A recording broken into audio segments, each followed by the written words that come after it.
السلام عليكم. ازيكم عاملين ايه؟ معانا النهارده البيتزا الخطيره جدا. شايفين شكلها عامل ازاي؟ تحفه تحفه تحفه وشكلها يجوع جدا. هنعمل النهارده البيتزا بطريقه اقتصاديه وموفره جدا جدا جدا جدا و...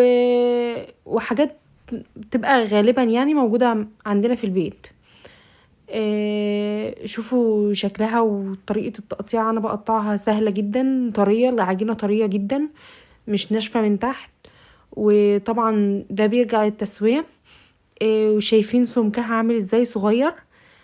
يلا بينا نروح نشوف المقادير. معايا هنا كوباية الا ربع مية، ومية دافية، لازم تكون مية دافية. ومعايا هنا معلقة كبيرة خميرة ومعلقتين صغيرين زعتر. هجيب نص معلقة سكر واحطها في المية، وبعدين هحط الخميرة عليها واقلبها، وهسيب المية والخميرة يرتاحوا مع بعض شوية في جنب.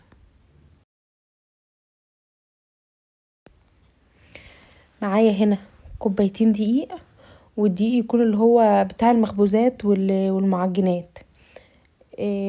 لان سبب نجاح العجينة بيبقى من الدقيق نفسه. حطيت عليها رشة ملح لان الملح بيظبط العجينة وبيخليها حلوة ومتماسكة. هقلبهم مع بعض. انا عن نفسي بحب احط زعتر في العجينة.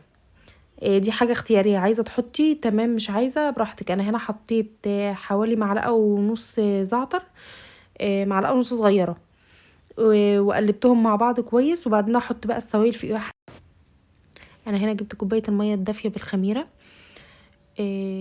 شايفين الخميرة عاملة فقاقيع كتيرة ازاي وعليت.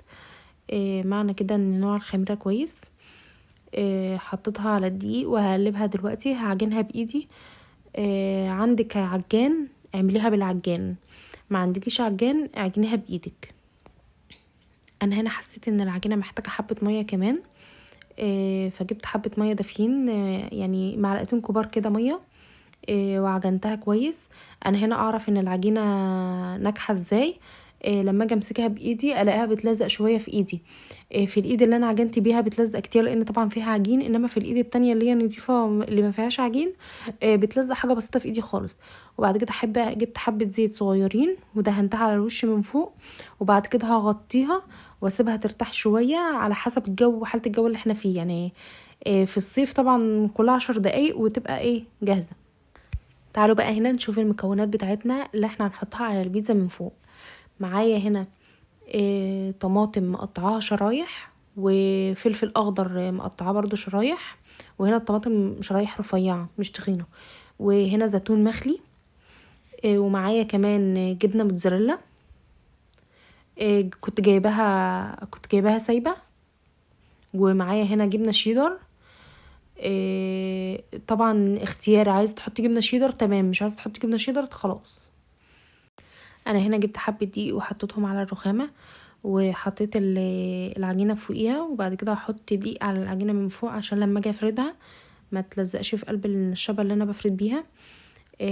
شايفينها وانا بفردها ازاي حلوة وطرية وما بتتقطعش معايا. وبعد كده جبت الصينية وهفردها فيها تاني، احطها فوقيها.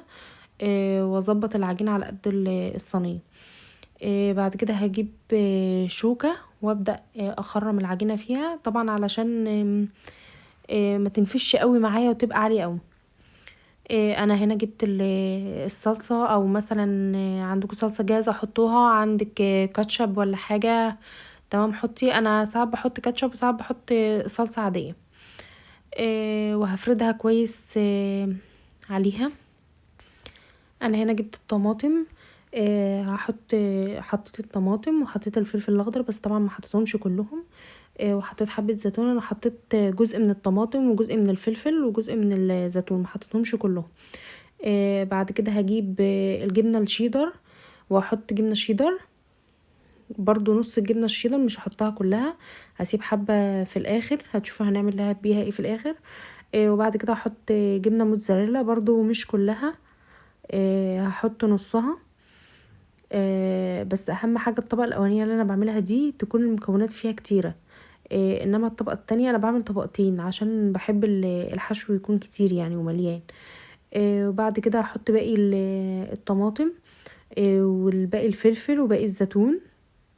وبعد كده هجيب الجبنة الشيدر، باقي الجبنة الشيدر اللي احنا ركناهم في جنب هحطهم كلهم فوقيهم، شايفين حبة صغيرين ازاي. والجبنة الموتزاريلا كذلك هحط الباقي فوقيها.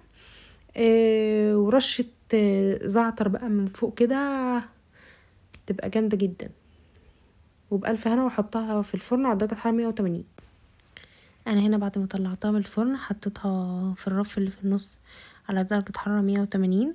ولما اتحمرت من تحت شغلت لها الشواية دقيقتين او 3 دقايق كده من فوق، بعد كده قفلت عليها. شايفين جمالها حلو ازاي، تحفة جدا جدا. لو اول مرة تدخل القناة ما تنساش الاشتراك وتفعل الجرس عشان تتابع كل جديد.